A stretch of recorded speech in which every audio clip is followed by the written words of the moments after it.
여러분 안녕하십니까? 코로나19 KBS 통합 뉴스룸 5시 뉴스입니다. 이른바 라임 사건의 핵심 피의자 김봉현 전 스타 모빌리티 회장과 관련한 파문이 확산되고 있습니다. 이 법무부가 검사 접대 의혹에 대해 서울 남부지검에 수사를 의뢰했고 남부지검은 별도의 수사팀을 꾸리기로 했습니다. 최영원 기자의 보도입니다. 라임 사건 등 관련 수사에 대비해 현직 검사와 수사관들에게 금품과 향응을 제공했다. 김봉현 전 스타 모빌리티 회장이 지난 16일 언론을 통해 폭로한 내용입니다. 법무부는 폭로 당일부터 사흘간 김 전 회장을 상대로 감찰 조사를 한 결과 금품과 향응을 받은 의혹이 있는 일부 대상자들을 특정했다고 밝혔습니다. 법무부는 이에 따라 라임 사건 수사를 맡아온 서울 남부지검에 의혹 당사자들에 대해 뇌물수수와 청탁금지법 위반 등으로 수사를 의뢰했다고 밝혔습니다. 법무부는 이후 수사 진행 경과를 참고하며 나머지 비위 의혹에 대해서도 계속 감찰을 진행할 예정이라고 덧붙였습니다. 박순철 서울 남부지검장도 오늘 국회 법사위 국감에 출석해 법무부의 수사 의뢰를 받아 수사팀을 꾸렸다고 밝혔습니다. 박 지검장은 접대 의혹의 당사자가 누구인지를 묻는 의원들의 질의엔 수사를 해야 한다고 답했습니다. 박 지검장은 또 김 전 회장이 제기한 검사장 출신 야권 정치인의 로비 의혹을 대검에 제대로 보고하지 않았다는 지적과 관련해 지난 5월 당시 남부지검장이 총장을 면담하며 보고한 걸로 파악됐다고 설명했습니다. 또 8월 말쯤 대검에 정식 보고를 했다고 덧붙였습니다. 한편 접대와 로비 의혹 당사자로 지목된 전현직 검사들은 김봉현과 만난 적이 없고 개인적으로도 알지 못한다며 해당 의혹을 부인했습니다. KBS 뉴스 최영원입니다. 21대 국회 첫 국정감사도 후반부에 접어들었습니다. 오늘 법사위 국감에서는 이성윤 서울중앙지검장 등 이 검찰 핵심 인사들이 출석했는데요. 라임과 옵티머스 사태에 정관계 인사가 연루됐다는 의혹을 두고 여야가 격돌했습니다. 신지혜 기자입니다. 서울 고검과 수도권 10개 지검에 대한 국정감사. 최대 쟁점은 라임과 옵티머스 자산운용 사태였습니다. 민주당은 라임 사건을 집중 추궁했습니다. 김봉현 전 스타 모빌리티 회장의 옥중 문건으로 야당을 압박했습니다. 검사장 출신의 야당 유력 정치인에게 청탁을 했다. 이런 거 다 법조 비리 아닙니까? 있는 그대로 수사를 하겠습니다. 윤석열 검찰총장이 여당에 불리하게 수사를 지휘했다며 공수처 도입을 언급했습니다. 야당 유력 인사 의혹은 윤석열 총장의 직보가 됐고 대검 반부패부는 패싱을 당했다는 거예요. 일반적인 거라고는 절대 볼 수 없는 거 아닙니까? 국민의힘은 옵티머스 사태에 초점을 맞췄습니다. 옵티머스 자산운용이 여권 인사들에게 로비를 했다는 문건을 서울중앙지검이 묵살했다는 의혹을 거듭 제기했습니다. 처음부터 이 문건 내용을 확인하겠다는 수사 의지가 없는 것으로 보일 수밖에 없는데 확인하지 않은 이유가 있어요? 말씀하신 내용을 포함해서 전반적으로 관련 내용을 파악하고 있고 수사를 진행 중에 있다는 말씀을 드립니다. 중앙지검이 부실수를 하겠다면 이것은 결국 국민들이 납득하는 수사를 하기 위해서는 특검을 도입해야 된다. 경기도청에 대한 국회 행정안전위 국정감사에서 국민의힘은 이재명 지사가 옵티머스의 경기도 내 물류단지 사업 추진에 관여한 의혹을 제기했으나 이 지사는 의혹 자체가 허구라고 정면 반박했습니다. KBS 뉴스 신지혜입니다. 코로나19 신규 확진자는 나흘 연속 두 자릿수를 이어갔습니다. 하지만 병원과 요양시설을 중심으로 집단 감염이 잇따르고 있는데요. 방역당국은 오늘부터 수도권 요양병원 종사자 등에 대해 전수검사에 들어갔습니다. 보도에 양민철 기자입니다. 오늘 0시 기준 국내 코로나19 신규 확진자는 76명입니다. 이 가운데 국내 발생은 50명, 해외 유입은 26명입니다. 국내 발생을 지역별로 보면 경기 15명, 부산 14명, 서울 11명 등입니다. 기존 집단 감염 사례로 인한 추가 감염이 잇따르고 있습니다. 서울 송파구 잠원의료기와 관련해선 2명이 추가 확진돼 지금까지 35명의 확진자가 나왔습니다. 서울 도봉구 다나병원에서도 동일 집단 격리 중이던 환자 2명이 추가로 양성 판정을 받아 관련 확진자는 67명으로 늘었습니다. 경기도 광주의 SRC 재활병원과 관련해서도 하루 새 8명이 새로 확진돼 누적 확진자가 59명입니다.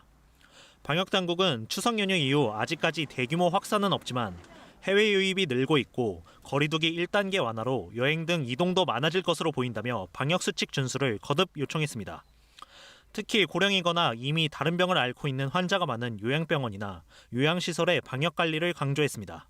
다인실과 장기 입원자가 많다 보니까 시설 내에 유행이 발생했을 때는 집단 감염으로 대량의 환자가 발생하는. 이에 방역당국은 오늘부터 수도권 정신병원과 요양병원, 요양시설 등의 종사자와 이용자 등 16만여 명에 대해 전수검사를 시작했습니다. 또 앞으로도 고위험군 보호를 위한 주기적인 검사와 더불어 시설이나 병원 내의 감염 관리를 강화할 수 있는 보완책을 마련하겠다고 밝혔습니다. 이번 주부터 박물관이나 공연 관람 시 할인을 받을 수 있는 소비 할인권 지원 사업이 재개되는 가운데 정부는 오늘 중대본 회의에서 박람회, 전시회 등 주요 행사와 학원, 음식점 등 다중이용 시설에 대한 방역관리 계획을 점검했습니다. KBS 뉴스 양민철입니다. 보건당국이 독감 백신을 접종한 10대 청소년이 사망한 사례가 보고돼 사망 원인을 조사하고 있다고 밝혔습니다. 정은경 중앙방역대책본부장은 오늘 정례 브리핑에서 사망 사례는 인천에 사는 17세 남자로 지난 14일 민간 의료기관에서 무료 접종 후 16일 오전에 사망한 것으로 신고됐다고 말했습니다. 정 본부장은 아직 예방접종과의 인과관계가 확인되지 않았고 부검을 통해 사망 원인을 먼저 파악한 후 조사를 진행할 예정이라고 덧붙였습니다. 이 청소년에게 접종한 백신은 최근 논란이 된 신성약품에서 조달한 백신은 맞지만 상온 노출 등 유통 과정에서의 문제로 회수 조치된 백신은 아닌 것으로 확인됐습니다. 감사원은 오늘 오후 감사위원회를 열고 월성 1호기 조기 폐쇄 결정 과정의 적절성에 대한 감사 결과를 의결했습니다. 감사원은 오늘 의결 결과를 내일 오후 2시쯤 발표할 것으로 알려졌습니다. 월성 원전 1호기는 2018년 6월 경제성 악화를 이유로 조기 폐쇄 결정이 내려졌고 국회는 이듬해인 2019년 9월 이에 대해 감사를 요구해 감사원이 같은 해 10월 감사에 착수했습니다. 중국이 3분기에 5% 가까운 경제 성장률을 기록하며 코로나19의 충격에서 빠르게 벗어나고 있습니다. 주요 경제 지표들이 뚜렷한 회복세를 보이면서 경기 회복을 이끌었습니다. 베이징 최영은 특파원입니다. 중국 국가통계국은 3분기 국내 총생산이 지난해 같은 기간보다 4.9% 증가했다고 발표했습니다. 시장의 주요 전망치인 5%대에는 못 미쳤지만 코로나19로 1분기 성장률이 사상 최악인 마이너스 6.8%까지 추락했다가 반등에 성공한 뒤 V자형 곡선을 이어 그린 겁니다. 생산, 소비, 투자 등 주요 지표들이 일제히 뚜렷하게 회복세를 보였습니다. 특히 중국 경제 성장의 기여도가 높은 소비는 9월 소매 판매 증가율이 3.3%를 기록하면서 경제 성장을 뒷받침했습니다. 이달 초 국경절 황금 연휴 기간 중국인들이 예년보다 지갑을 더 여는 등 살아난 소비 심리가 반영되는 4분기에는 예년에 더욱 근접한 성장을 나타낼 것이라고 전문가들은 보고 있습니다. 从这些主要指标的变动趋势看哈，我们国家的疫情防控和经济复苏确实是走在全球的前列，彰显了中国经济的强大韧性和旺盛的活力。 중국 관영 매체는 대규모 인프라 투자와 전자상거래 확대 등이 효과를 발휘했다며 중국 경제가 코로나19에 면역력을 과시했다고 강조했습니다. 이 같은 회복세에 중국이 올해 주요국 가운데 유일하게 플러스 성장을 할 것이라는 관측이 잇따르고 있습니다. 국제통화기금 IMF는 중국의 올해 평균 성장률을 1.9%로 상향 전망했고 중국 중앙은행인 인민은행은 약 2%로 예상하고 있습니다. 하지만 다음 달 미국 대선을 앞두고 미중 갈등이 더욱 심화하는 가운데 중국의 주요 교역국들에서 코로나19가 다시 확산 일로라는 점이 중국 나홀로 성장의 불확실성을 들이우고 있습니다. 베이징에서 KBS 뉴스 최영은입니다. 미 대선이 15일 앞으로 다가온 가운데 경합주 지지율 격차가 줄어드는 여론조사가 잇따르고 있습니다. 트럼프 대통령은 주말 3개 주를 넘나들며 강행군을 펼쳤고 바이든 민주당 후보는 트럼프와 대조적인 소규모 유세를 벌였습니다. 워싱턴에서 서지영 특파원입니다. 네바다주의 한 교회를 찾은 트럼프 대통령은 목회자들의 축복을 받는 것으로 첫 일정을 시작했습니다. This has three meanings. That you will be the president again. 네바다주는 2004년 이후 공화당이 한 번도 승리하지 못했지만 최근 바이든 민주당 후보와 지지율 격차가 좁혀지고 있는 곳입니다. 앞서 미시간, 위스콘신주에서 선거 유세를 한 트럼프 대통령은 바이든 후보에 대한 네거티브 공세에 나섰습니다.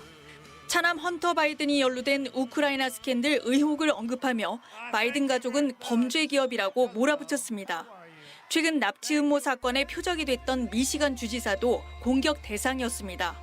미시간주의 강력한 주 봉쇄 정책 비판에 청중들은 구호를 외쳤습니다.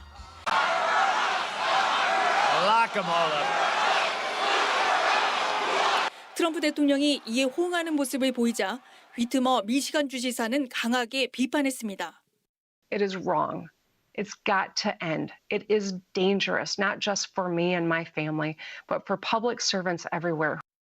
바이든 민주당 후보는 드라이브인 등 소규모 유세를 통해 트럼프 대통령과 대조적 행보를 이어가고 있습니다. 자신이 대통령이 되면 지지층만을 위하진 않겠다고 했습니다. 다분히 트럼프 대통령을 겨냥한 말입니다. I'm running as a proud Democrat, but I will govern as an American president. No red states, no blue states, just the United States. 여론조사에서 우위를 보이고 있지만 경합주에서 지지율 격차가 줄면서 바이든 후보 측은 경계를 풀지 않고 있습니다. 오바마 전 대통령은 21일 경합주 펜실베이니아에서 첫 지원 유세에 나섭니다. 해리스 부통령 후보도 경합주인 플로리다를 찾아 사전 투표를 독려하는 등 경합주 공략에 집중할 방침입니다. 워싱턴에서 KBS 뉴스 서지영입니다. 마스크를 쓰지 않고 버스에 탔다가 이를 제지하는 버스 기사의 목을 깨물고 승객을 폭행한 남성이 징역형을 선고받았습니다. 서울 동부지법 형사 7단도 김슬기 판사는 상해 폭행 등의 혐의로 구속 기소된 57살 A씨에게 지난 13일 징역 1년 6개월을 선고했다고 오늘 밝혔습니다. A씨는 지난 6월 서울 광진구의 한 마을버스에 마스크를 착용하지 않은 채로 탑승한 뒤 마스크를 쓰지 않으면 내려야 한다는 버스 기사에게 욕설을 하며 협박한 혐의를 받고 있습니다. 또 한 승객이 A씨를 말리자 얼굴에 침을 뱉으며 폭행했고 이를 말리던 버스 기사의 목을 물어뜯는 등 전치 2주의 상해를 입혔습니다. 이 본격적인 단풍철로 접어들면서 많은 분들이 가을산을 찾고 있습니다. 그러면서 방역 당국의 긴장도 높아지고 있는데요. 올해만큼은 직접 가는 것보다 집에서 비대면으로 단풍을 즐길 것을 권하고 있습니다. 정지주 기자입니다. 자연은 약속 꼭 지킵니다. 올해도 어김없이 단풍의 계절이 돌아왔죠. 코로나19로 단풍 여행 참으로 망설여지는데 야속하게도 빛깔이 정말 곱습니다. 지난달 말 설악산의 첫 단풍이 들었습니다. 산 전체가 80% 단풍으로 덮이는 단풍 절정기도 찾아왔습니다. 올해는 평년과 비슷하거나 하루 정도 느릴 거라는데요. 그 시기 볼까요? 자, 일단 오대산과 설악산은 단풍 절정입니다. 지난 주말이었고요. 중부지방 산들이 27일부터 29일 사이고 지리산과 남부지방은 23일부터 다음 달 6일 사이에 나타날 걸로 예상이 됐습니다. 정부가 다음 달 15일까지 한 달 동안을 이른바 단풍 방역을 강화하기로 한 이유입니다. 일단 단체 산행을 자제해 줄 것을 권고했고요. 그래서 국립공원 주차장엔 다음 달 말까지 대형 버스의 출입이 금지됩니다. 자, 일단 북한산과 오대산, 지리산은 보시는 것처럼 통제가 시작이 됐고요. 월악산과 주황산은 24일, 내장산 등은 31일부터 대형 버스는 주차장 이용을 못합니다. 케이블카를 이용하시는 분들 있죠. 인원이 50%로 제한이 됩니다. 일단 설악산은 다음 달 8일까지고요. 내장산은 다음 달 15일까지 인원 제한이 있습니다. 전국 21개 국립공원 산 정상 쉼터 등 탐방객이 밀집하는 지역 58개소에 대해서 이제 출입 금지선을 설치해가지고 이제 탐방객들이 모여 있지 않도록 계도를 하고 있고요. 좀 더 구체적으로 볼게요. 일단 지리산 발해봉, 내장산 설해봉을 비롯해 설악산 울산바위처럼 정상이 붐비는 곳 올가을엔 못 갑니다. 또 지리산 대원사 계곡길 전망대, 설악산 토왕성 폭포 전망대 이런 곳들은 탐방객이 몰릴 경우 일정 거리 유지가 힘든 곳이라는데 출입 금지선이 설치됩니다. 산행 뒤 뒤풀이, 요즘은 좀 참아야 합니다. 또 산에서 음식을 먹을 때는 나눠 먹기보단 덜어 먹고요. 함성이나 노래도 자제해달라고 방역당국은 당부했죠. 그 첫 주말이었습니다. 북한산 국립공원인데요. 등산객들 참 많죠. 문제는 마스크입니다. 아예 안 한 분도 있고요. 코만 내놓은 분, 또 등산용 스카프로 대신한 분들까지 다양한 방법으로 마스크를 안 한 분들이 있었죠. 올라가서는 안 쓰더라고요. 거의. 그래서 이제 하산하는 사람들 중에 나이 드신 분들은 많이 썼고 젊은 친구들은 거의 안 쓰더라고요. 마스크 안 쓰고 거리 두기 위반했다고 처벌할 수도 없습니다. 정부, 등산객들의 자발적 협조를 당부하고 있는데요.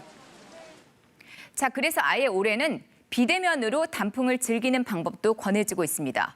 국립공원공단은 절정기 단풍을 담은 영상을 이렇게 유튜브로 올리고 있는데요. 자, 여긴 지난 주말 북한산 백운대길의 가을 모습입니다. 알록달록 색깔 영롱하죠. 탐방로를 직접 걷는 기분도 듭니다.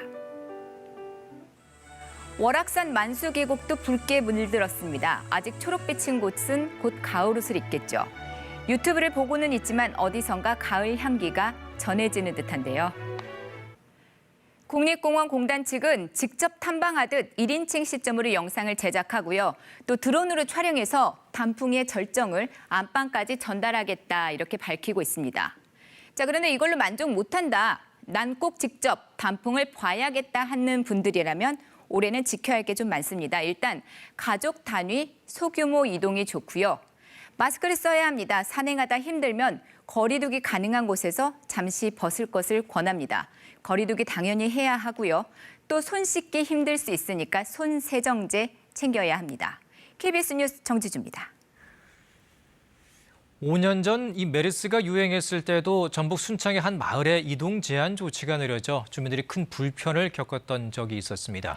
이 얼마 전 코로나19 집단 감염으로 이동 제한 조치가 내려졌다 오늘에야 해제된 전북 정읍의 양지 마을은 어떤 모습일까요? 조선우 기자가 직접 찾아가 봤습니다. 마을 밖으로 1명, 2명 나오는 주민들.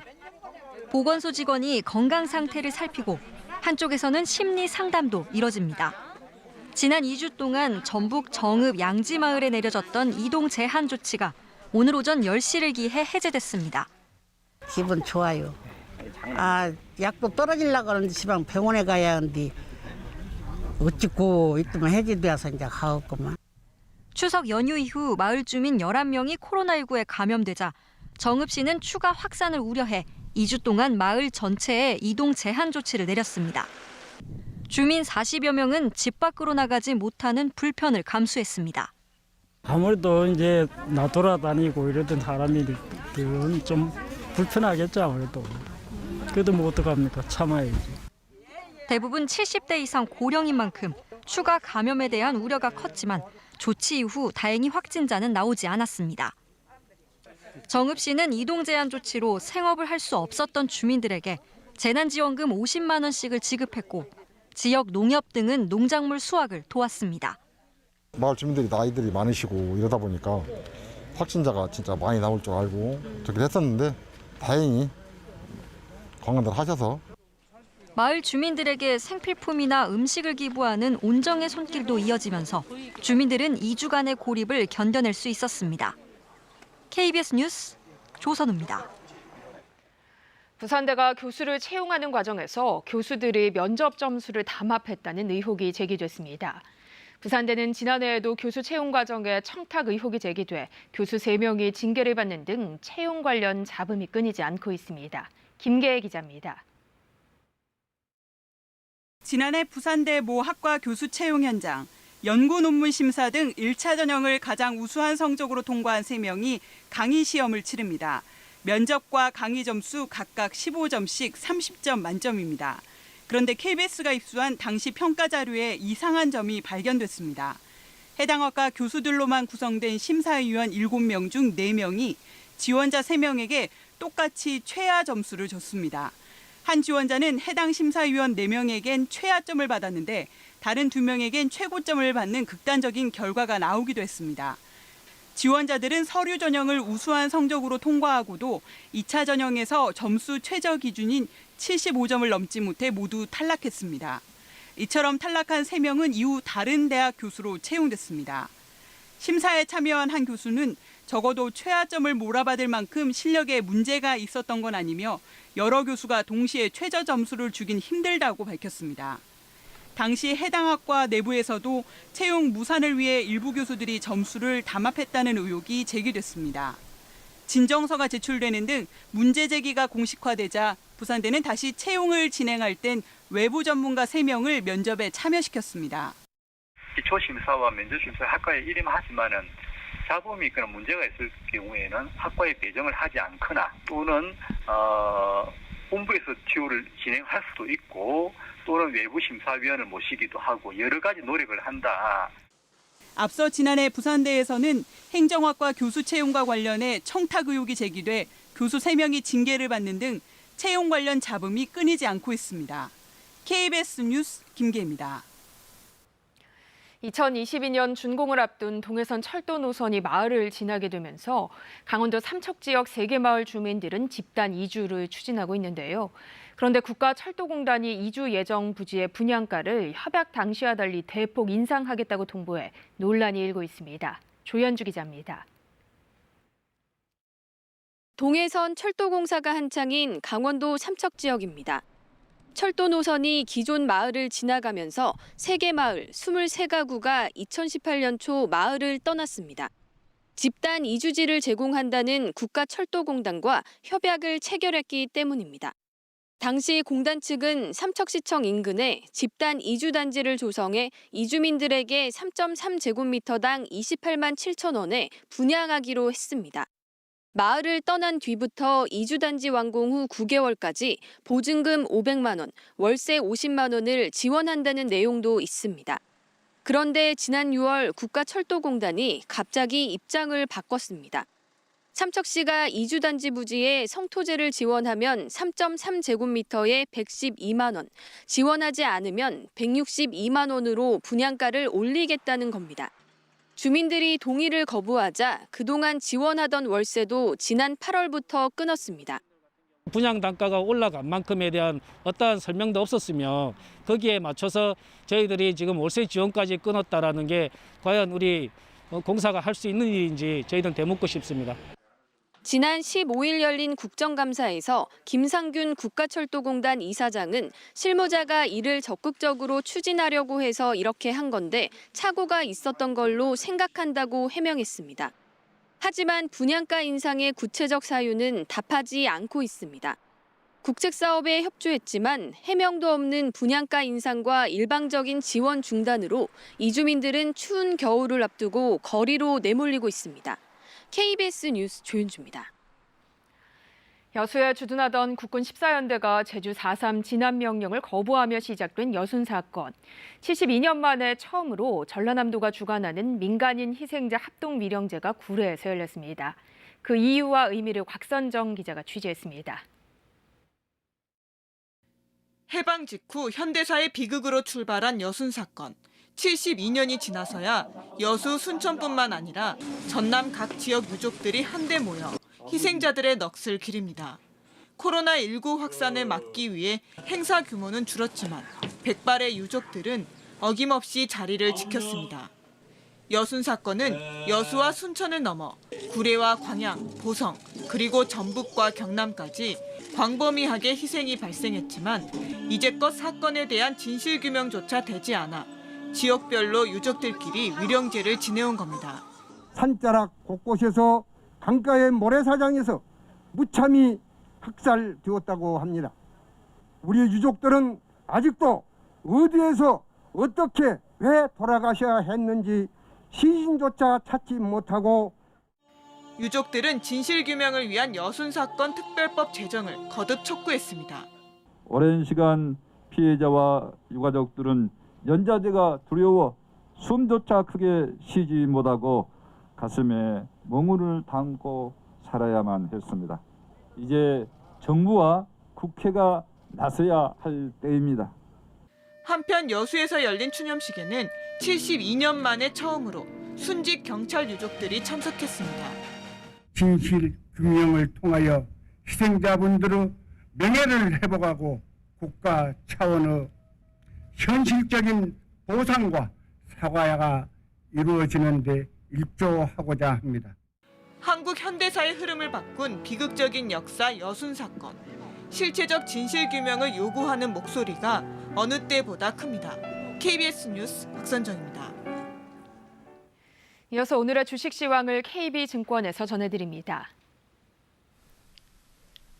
KB증권입니다. 기관을 중심으로 한 반발 매수세가 유입되며 코스피가 닷새 만에 반등에 성공했습니다. 반면 코스닥은 기관의 단독 매도로 약세 흐름을 이어가면서 1% 넘게 하락했습니다. 오늘 코스피 지수는 5.21포인트 상승한 2346.74에 코스닥은 11.59포인트 내린 822.25에 마감됐습니다.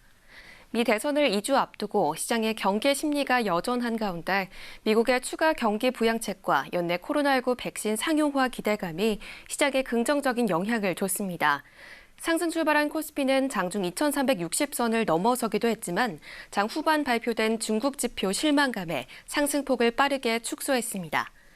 4분기 난방 수요 증가 전망에 한국가스공사가 사흘 연속 상승했고 미국 화이자가 코로나19 백신 긴급 사용 승인을 신청하면서 파트너십 관계인 제일약품이 23% 넘게 급등했습니다. 한편 미 연준의 기준금리 인상 경고와 함께 3분기 실적 개선에 대한 전망이 나오며 KB금융이 3% 넘게 오르는 등 금융주가 강세였습니다. 오늘 원달러 환율은 5원 40전 내린 1,142원에 거래를 마쳤습니다. 지금까지 KB증권이었습니다. 요즘 아침과 낮과 밤의 기온차가 크게 나고 있습니다. 오늘 아침 서울의 경우 기온이 한 자릿수로 떨어졌지만 한낮에는 이보다 11도나 올랐는데요.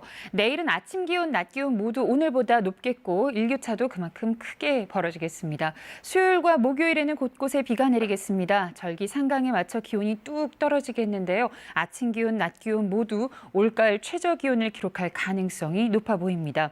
현재 상공으로 구름이 많지는 않지만 오늘 낮 동안에 곳곳에서 미세먼지 농도가 짙게 나타났습니다. 밤 사이에는 안개가 만들어지면서 내일 아침까지 내륙 지역에서는 짙은 안개 때문에 가시거리가 200m 이하로 짧아지겠습니다. 이후에는 전국이 대체로 맑겠지만 내일도 중부지방에서는 미세먼지 농도가 나쁨 단계로 예상됩니다.